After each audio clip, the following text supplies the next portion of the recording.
Content বানাতে গিয়ে আমরা সবচেয়ে বড় যে ভুলটা করি সেটা হচ্ছে আমরা কন্টেন্ট বানানোর পর যখন এডিট করতে বসি তখন চিন্তা করি এটা কোন জায়গায় কোন ক্লিপটা দেওয়া যায়, কোন থিমটা আনা যায়, অডিয়েন্সের সাথে কিভাবে কানেক্ট করা যায়।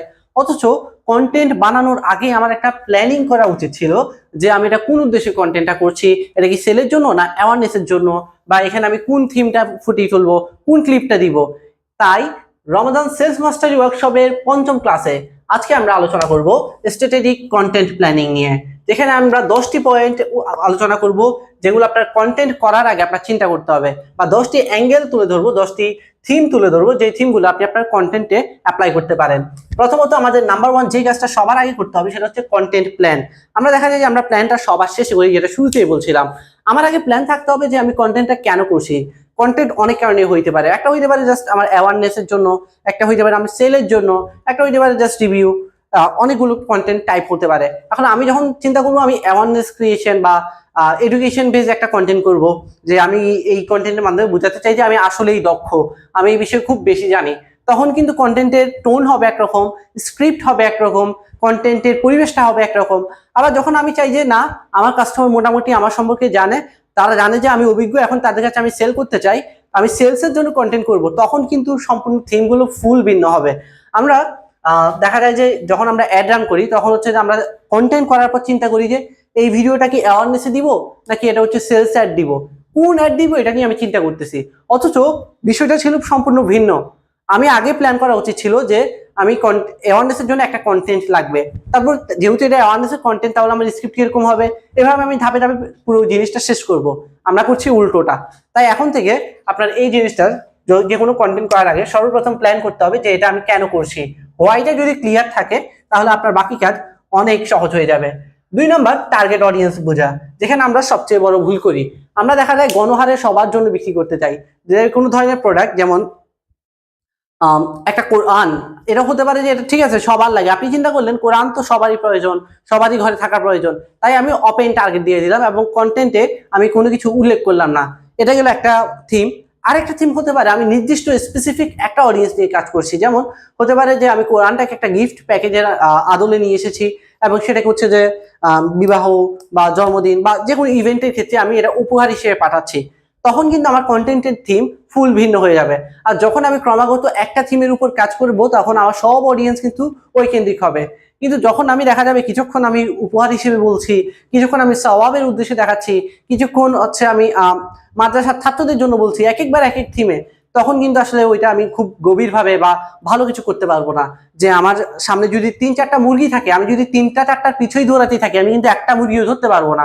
অন্যদিকে আমি যদি একটা মুরগির পিছে জান প্রাণ লাগাই দিই, আমি কিন্তু সেটা ধরে ফেলার চান্স অনেক বেশি।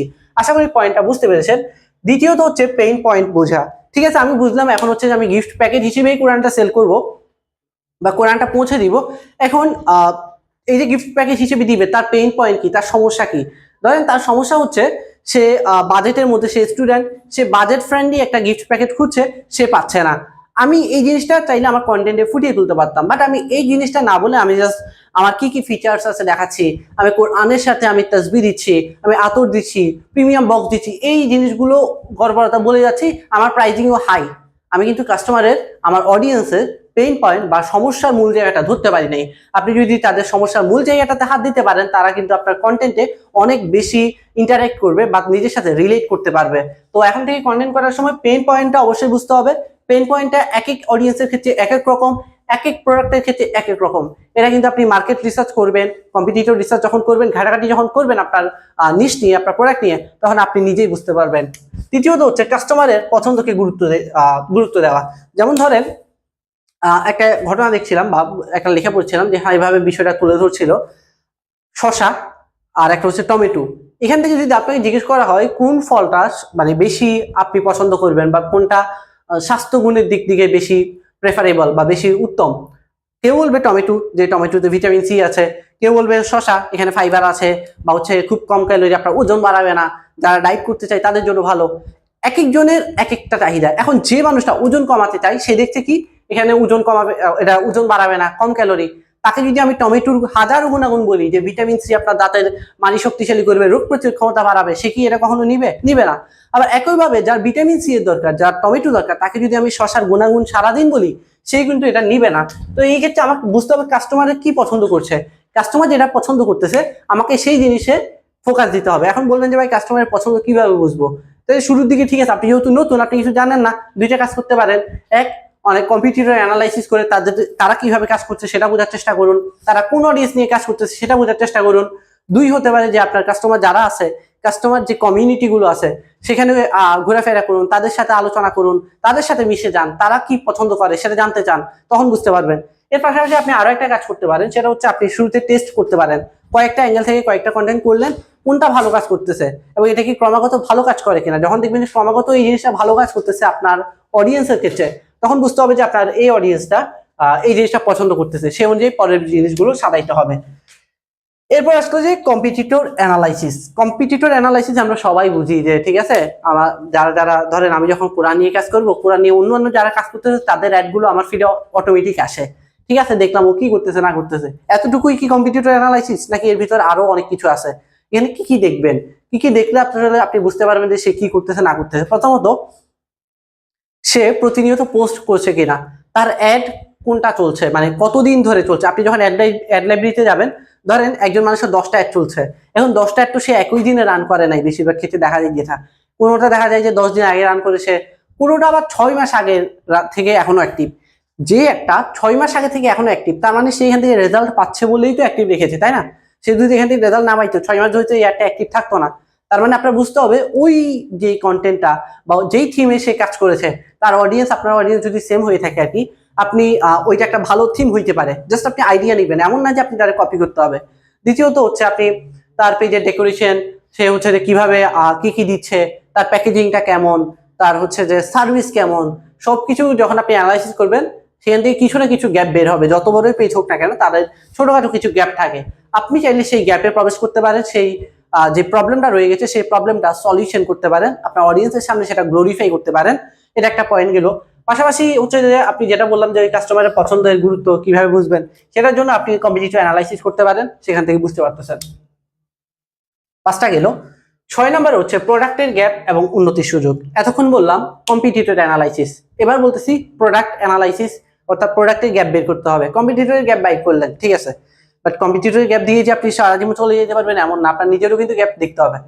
কম্পিটিটরের যেমন গ্যাপ আছে, আপনার নিজের অনেক গ্যাপ আছে, আপনার প্রোডাক্টে অনেক গ্যাপ আছে। দিদি যে আমি যদি একটা প্রোডাক্টেই সারা বছর, আমি 10 বছর ধরে খাওয়ার চেষ্টা করি, কখনোই পসিবল না। আমার প্রোডাক্টটাতে তালের সাথে সাথে এটাকে আপডেট করতে হবে। এই যে দেখেন 2 মাস 6 মাস পর পর যে ফেসবুকের আপডেট আসে, আপনার কাছে নোটিফিকেশন আসে আপডেট করতে, মানে আপডেট করতে পারেন, অ্যাপটা ইনস্টল করতে পারেন।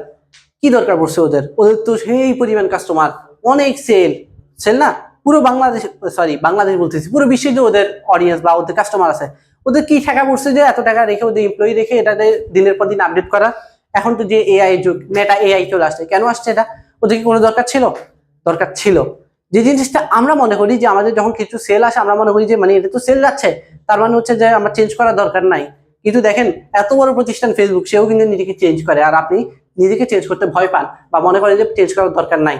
আজকে যদি আপনি নিজেকে চেঞ্জ না করেন, মানে আপনি হয়তো ভাবছেন আপনি আপনার জায়গায় আছেন, আপনি আপনার জায়গায় নাই, বাকিরা যখন সামনে এগিয়ে যাচ্ছে আপনি কিন্তু পিছিয়ে যাচ্ছেন।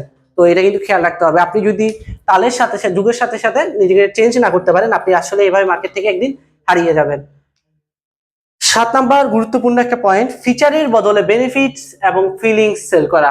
আমরা সবসময় বলার চেষ্টা করি যে কিরকম, যে কি কি ফিচার্স আছে, যে এখানে হচ্ছে যে ধরেন আমি একটা তেল নিয়ে বলি, যে এখানে হচ্ছে যে আমি ইউজ করছি, ফিচার হইতে পারে কি, এখানে আমি আদা ইউজ করছি, এখানে আমি কি ইউজ করছি, মেথি ইউজ করছি, এখানে আমি হলুদ ইউজ করছি। আমি কি ইউজ করছি এটা দিয়ে তো ভাই আপনার মাথা ব্যথা নাই। কোনো কাস্টমার কি চিন্তা করে যে এখানে কি কি ইউজ করছে, এটা ইউজ করলে কি হবে, এত কিছু ঘাটার সময় আছে? নাই। সে চিন্তা করবে এটা যেহেতু পেন রিলিফ অয়েল, এটা ইউজ করলে আমার ব্যথা যাবে কিনা, বা সে চিন্তা করবে তার মা যে বাসায় কষ্ট পাচ্ছে, বা সে প্রবাসে আছে, প্রবাসে থেকে তার মাকে যখন ফোন দিচ্ছে, মা কাঁদো কাঁদো হয়ে কথা বলছে, মা কথা বলতে পারছে না, অসুস্থ, হাঁটাচলা করতে পারছে না, এই যে একটা ফিলিংস, সে মায়ের কাছেও আসতে পারছে না, মায়ের সেবাও করতে পারছে না, আবার যখন মায়ের সাথে কথা বলতে চাই মা অসুস্থতার কারণে হাঁটাচলা করতে পারছে না, কষ্ট পাচ্ছে, বিছানায় পড়ে আছে। আপনি ফিলিংসটা সেল করলেন যে এটা এমন একটা তেল যেটা ব্যবহার করে আপনার মায়ের ব্যথা দূর হবে এবং তিনি স্বাভাবিকভাবে কাজকর্ম করতে পারবে, এবং এই যে আপনি যে কষ্টটা পাচ্ছে এখন আপনার মা, এই কষ্টটা দূর করে দিবে। আমি কি বললাম? আমি বলি নাই যে এখানে আদা আছে, হলুদ আছে, এটা আছে, ওইটা আছে, কোনো ফিচার বলি নাই। আমি বললাম, আমি জাস্ট ওকে ওর ফিলিংসটা বুঝাইলাম যে ওর যে এখন যে কষ্টটা হচ্ছে এই কষ্টটা দূর করে দিব আমি। যখন আপনি ফিলিংসে চলে যাবেন তখন এটা খুব ভালো কাজ করে। একটা লেখা পড়ছিলাম সম্ভবত এরকম, good salesman sells the feature, better salesman sells the benefit, and the great salesman sells the feelings.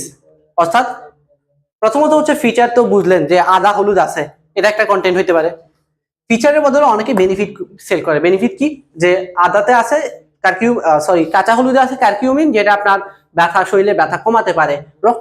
আদা আপনার শরীরে রক্ত সঞ্চালন বাড়ায়, যা আপনার ব্যথা কমায়। এটা একদিক থেকে কি হচ্ছে? ফিচার, বেনিফিটস, মানে এই তেলটা কিভাবে আপনার কাজে লাগে সেই জিনিসটা বলতে পারেন। তবে এটার চেয়ে বেটার হচ্ছে আপনি যখন ফিলিংস সেল করতে পারবেন, যে মানে অর্থাৎ অনুভূতির সাথে তাকে কানেক্ট করাতে পারবেন। এটা হচ্ছে অনেক গুরুত্বপূর্ণ পয়েন্ট। এটা আশা করি যদি না বুঝে থাকেন এটা আপনারা জানাতে পারেন, প্রয়োজনে আমরা এটা নিয়ে আরো ডিসকাস করব। এরপর গুরুত্বপূর্ণ হচ্ছে রিভিউ অ্যান্ড ফিডব্যাক। পেজের আমরা ডেকোরেশন অন্তত সপ্তাহে 1 থেকে 2টা রিভিউ অবশ্যই থাকা উচিত। অ্যাড যখন চালাবেন কন্টেন্টের মধ্যে 1টা 2টা অ্যাড অবশ্যই রিভিউ থাকা উচিত। না থাকলে আপনি হচ্ছে যে অনেক কথা বলতেছেন আপনার প্রোডাক্ট সম্পর্কে, আমার প্রোডাক্ট ভালো, এই সেই হ্যান ত্যান, কিন্তু আপনার কোনো রিভিউ নাই, কাস্টমার আপনার সম্পর্কে কোনো কথা বলছে না, তখন কিন্তু আপনার এটা গ্রহণযোগ্যতা হারাবে। আমি যখন নতুন একটা পেজে যাব, তার যদি কোনো রিভিউই না থাকে, আমি তাকে অর্ডার দিব কেন? এখন কিন্তু ব্যাঙের ছাতার মতো ই-কমার্স বিজনেস, ঘরে ঘরে ই-কমার্স বিজনেস। তো কিন্তু মূল জায়গাটা কোথায়? ট্রাস্ট তৈরি করাতে। আপনি যদি ট্রাস্ট তৈরি করাইতে পারেন, রিভিউ দেখাইতে পারেন, তাকে বিশ্বাস করাইতে পারেন যে আপনি আসলেই ভালো, তাইলে হচ্ছে যে আপনি আসলেই কাজ করতে পারবেন। 9 নাম্বার আরো একটা গুরুত্বপূর্ণ পয়েন্ট, কাস্টমার স্টেজ। কাস্টমার স্টেজটা কি? ধরেন এআই নিয়ে বলি। একজন মানুষ, সে হচ্ছে যে সব কিছু জানে, এআই আছে, এআই খুব ডেভেলপ করতেছে, এখন যদি আমি এআই না শিখি তাহলে হচ্ছে যে আমি পিছাই যাব। এখন তাকে আপনি কিভাবে এআই কোর্সের অ্যাড দেখাইতে পারেন যে এই জিনিসটাই ফুটাই তুলবেন যে আমার অফার চলতেছে, আমি আমার এই বড় বড় কি বলে কোচ বা বড় বড় মেন্টররা আছে, তুমি এখনই জয়েন করো। আরেকজন মানুষ, সে হচ্ছে গ্রামে থাকে, অজপাড়া গায়ে থাকে, সে হচ্ছে যে বাটন ফোন ইউজ করে, সে এআই টেআই নিয়ে কিছুই জানে না। আপনি যদি তাকেও যদি একই কন্টেন্টে অ্যাড দেখান যে আমাদের 50% ডিসকাউন্টে অফারটা আজকে শেষ হয়ে যাবে, যারা এআই মাস্টার ক্লাসে জয়েন করতে চান তারা এখনই জয়েন করতে পারেন বা মাস্টার মাইন্ডে অংশ নিতে পারেন, এটা কি কাজ করবে? সে তো এখনো এআই তো দূর, সে এখনো বাটন ফোন ইউজ করতেছে।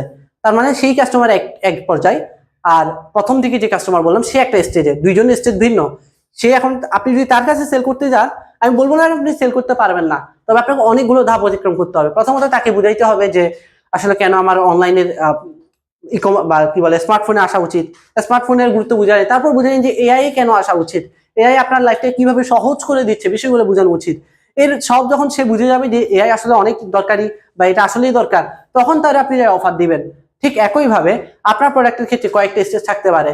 যারা হচ্ছে যে আপনাকে চিনেই না, তাদেরকে আগে আপনি আপনার এক্সপার্টিস দেখাইলেন যে আমি আতর সম্পর্কে অনেক কিছু জানি, আমি এআই সম্পর্কে অনেক কিছু জানি, এক্সপার্টিস দেখাইলেন। যারা এক্সপার্টিস দেখলো তাদেরকে এবার একটা অফার দিতে পারেন, বা আপনার কাস্টমারদের রিভিউ দেখাইতে পারেন, আপনার স্টুডেন্টদের রিভিউ দেখাইতে পারেন। ঠিক একইভাবে আপনার কাস্টমারের স্টেজ বুঝে আপনার প্রোডাক্ট অনুযায়ী আপনি এটা সাজাই নিতে পারেন। 10 নাম্বার, প্রতিটা কন্টেন্টে এটা রাখার চেষ্টা করবেন কেন আপনার প্রোডাক্ট সেরা তা বোঝান। এখন ঠিক আছে, আপনি কম্পিটিটরের গ্যাপ বাই করলেন, তাদের গ্যাপ অনুযায়ী আপনার প্রোডাক্টটা ডেভেলপ করলেন, কিন্তু আপনার কাস্টমারকে বুঝাইতে পারলেন না যে আপনার প্রোডাক্ট আসলেই সেরা। আপনি খুব দামি একটা প্রোডাক্ট, খুব প্রিমিয়াম, খুব সেরা একটা প্রোডাক্ট নিয়ে আসলেন, কিন্তু কাস্টমারকে বলতে পারলেন না, মার্কেটিং করতে পারলেন না, কন্টেন্টে সেটা ফুটে তুলতে পারলেন না, তাহলে কিন্তু আপনার সেই প্রোডাক্ট কখনোই সেল হবে না। আপনি যদি আপনার কন্টেন্টের মাধ্যমে আপনার প্রোডাক্টের যে ইউএসপি, ইউনিক সেলিং পয়েন্ট, অর্থাৎ আপনি কেন অনন্য, আপনি কেন অন্যদের থেকে সেরা, আমি অন্যদের থেকে না নিয়ে কেন আপনার থেকে নিব, এই কারণগুলো যদি আপনি ক্লিয়ার করতে পারেন, তাহলে আপনার থেকেই কাস্টমার নেওয়ার চান্সটা অনেক বেশি বেড়ে যায়। আর এটা আসলে এমন একটা পয়েন্ট যেটা আসলে প্রতিটা কন্টেন্টে রাখা উচিত, কারণ আপনার প্রোডাক্ট আপনি নিতে বলছেন, সে দেখা গেল যে আমরা অনেক সময় যে ভুলটা করি, আপনি আপনার কাস্টমারকে এডুকেট করান, আপনি আপনার কাস্টমারকে শিখান, শেখানোর পরে সে শিখে ঠিকই আপনার থেকে প্রোডাক্ট কিনে আরেকজনের কাছ থেকে, এটা যাতে না হয়। আপনি ফসল করবেন, চাষ করবেন, আপনি ফসল কেটে নিয়ে যাবে আরেকজনের, যেন না হয়। সেজন্য আপনার কন্টেন্টের মধ্যে আপনার প্রোডাক্ট কেন সেরা সেটা বোঝানোর চেষ্টা করবেন। আর একটা ছোট্ট একটা পয়েন্ট বলে আজকের ক্লাসটা শেষ করব, যেটা হচ্ছে যে আমরা ইউএসপি নিয়ে কথা বলেছি।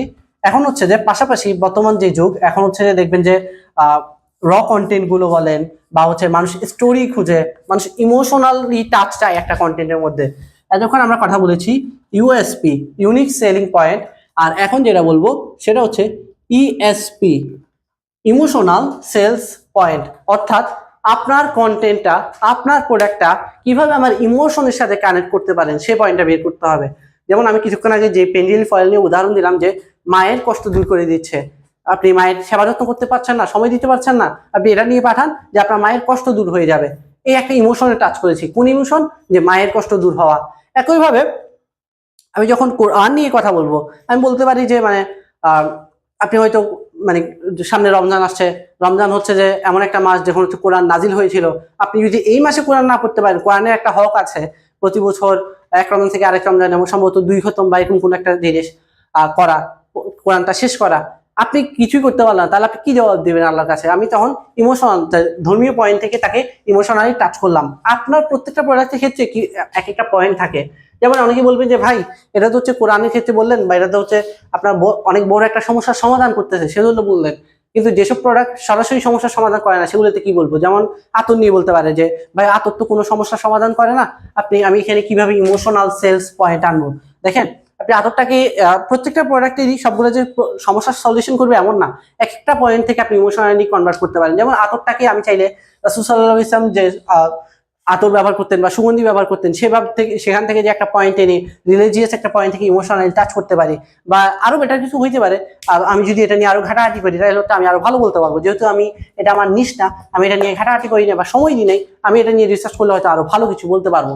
যারা অলরেডি এই মার্কেটটাতে কাজ করতেছেন, এটা হচ্ছে আপনাদের দায়িত্ব, আপনাদের প্রোডাক্টের ইউএসপি ইএসপি পয়েন্টগুলো বের করা।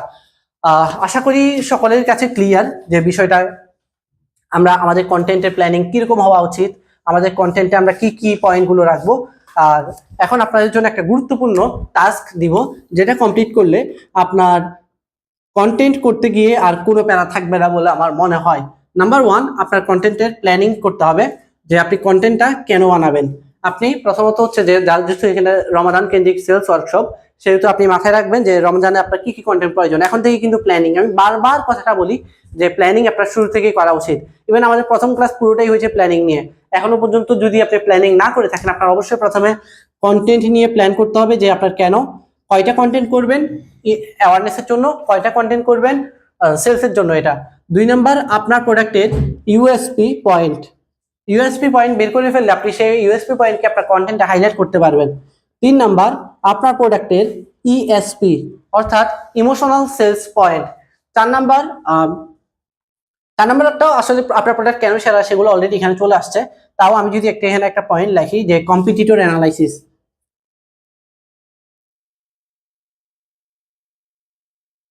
কম্পিটিটর অ্যানালাইসিস আপনারা যদি এই 4টা পয়েন্ট রেডি করতে পারেন আপনার প্রোডাক্টের ক্ষেত্রে, যে আমার প্রোডাক্টের কন্টেন্টের প্ল্যানিং কি, আমার ইউএসপি কি, আমার ইএসপি কি, আমার কম্পিটিটর অ্যানালাইসিস বা আমার কম্পিটিটরদের কি গ্যাপ কোথায়, এটা যদি শেষ করতে পারেন তাহলে আশা করা যায় আপনার কন্টেন্ট করতে আর কোনো বাধা থাকবে না। কন্টেন্ট নিয়ে আমাদের আরো একটা ক্লাস আছে, এবং সেই ক্লাসে আমরা আপনাকে এতটুকু প্রতিশ্রুতি দিতে পারি। আপনারা অনেকে বলবেন যে ভাই স্ক্রিপ্ট তো মাথায় আসে না, কন্টেন্টে কি কথা বলবো, ক্যামেরার সামনে আসতে কথা বলতে পারি না, কি কথা বলবো মাথায় আসে না।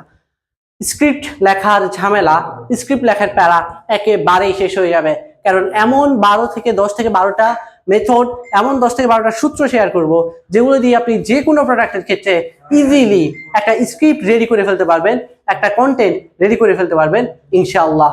তো সেই ক্লাসটা দেখার জন্য অবশ্যই আপনাকে আমাদের সেলস ওয়ার্কশপের ভিডিওগুলোতে চোখ রাখতে হবে, আমাদের ব্র্যান্ড স্টোরি পেজে চোখ রাখতে হবে। আর যে কোনো প্রশ্ন থাকলে আমাদের হোয়াটসঅ্যাপে সাপোর্ট তো আছেই, যারা হোয়াটসঅ্যাপ গ্রুপে জয়েন নাই তারা কিন্তু মিস করতেছেন, আপনারা চাইলে জয়েন করে নিতে পারেন। আসসালামু আলাইকুম ওয়া রাহমাতুল্লাহি ওয়া বারাকাতুহু।